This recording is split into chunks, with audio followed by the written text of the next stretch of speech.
Tidak demikian pada lansia. Pada lansia, justru gejala demam dan batuk tidak terlalu dominan.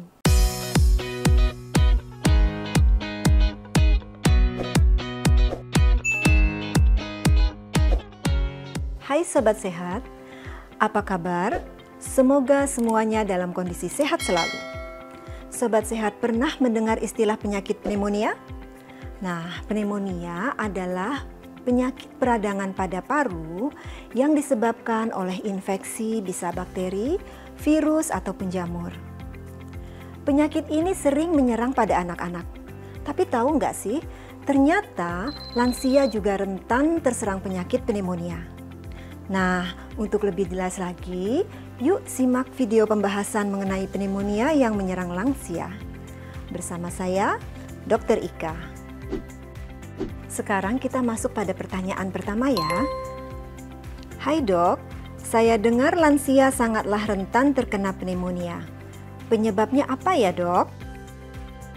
Lansia rentan terkena pneumonia karena pada lansia atau pada usia lanjut mulai terjadi perubahan pada sistem organ maupun fungsinya, termasuk juga sistem imun atau kekebalan tubuh yang dengan bertambahnya usia pada lansia tersebut akan terjadi penurunan secara signifikan.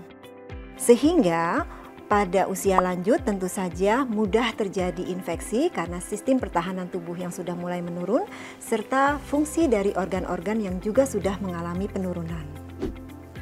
Pertanyaan kedua, hai dok, mau bertanya dong. Kira-kira gejala apa saja yang ditimbulkan oleh pasien lansia yang mengidap pneumonia? Apakah mirip dengan gejala yang terjadi pada anak-anak, dok? Pada umumnya, gejala pneumonia adalah adanya demam disertai dengan batuk, dengan dahak yang produktif, serta sesak nafas. Gejala pneumonia pada lansia berbeda pada anak-anak. Kalau pada anak-anak biasanya demam, batuk, sesak nafas sering muncul. Tidak demikian pada lansia. Pada lansia justru gejala demam dan batuk tidak terlalu dominan. Yang paling sering adalah tanda-tanda awalnya pasien tersebut akan terjadi kelemahan, tidak mau makan, bahkan sampai dengan kegelisahan atau kesadaran yang menurun yang dalam bahasa kedokterannya disebut dengan acute confusional states. Pertanyaan ketiga. Hai dok, kakek saya berumur 70 tahun, memiliki gejala pneumonia berupa batuk berdahak yang nggak sembuh-sembuh. Lalu, kapan waktu yang tepat untuk melakukan pemeriksaan ya dok? Dan apakah alat makan harus dipisah juga? Lansia dengan batuk yang tidak sembuh-sembuh harus segera diperiksakan ke dokter untuk dilanjutkan dengan pemeriksaan seperti ronsen, laboratorium darah, dan pemeriksaan dahak atau sputum untuk mengetahui penyebab pasti dari pneumonia tersebut. Untuk penularannya, pneumonia adalah melalui pernafasan, jadi menular melalui udara yang terhirup masuk ke dalam saluran pernafasan, tidak melalui saluran pencernaan. Oleh karena itu, alat-alat makan apabila dicuci dengan baik, maka tidak akan menjadi sumber penularan.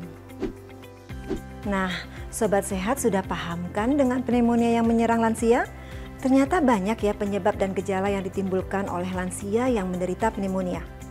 Nah, untuk Sobat Sehat yang punya pertanyaan tentang pneumonia pada lansia, bisa Sobat Sehat kirim ke akun medsosnya Ina Health ya. Dan jangan lupa share video ini untuk berbagi informasi kesehatan dan semoga video ini dapat bermanfaat untuk Sobat Sehat semuanya. Saatnya saya Dr. Ika pamit dan undur diri. Sampai jumpa di episode selanjutnya.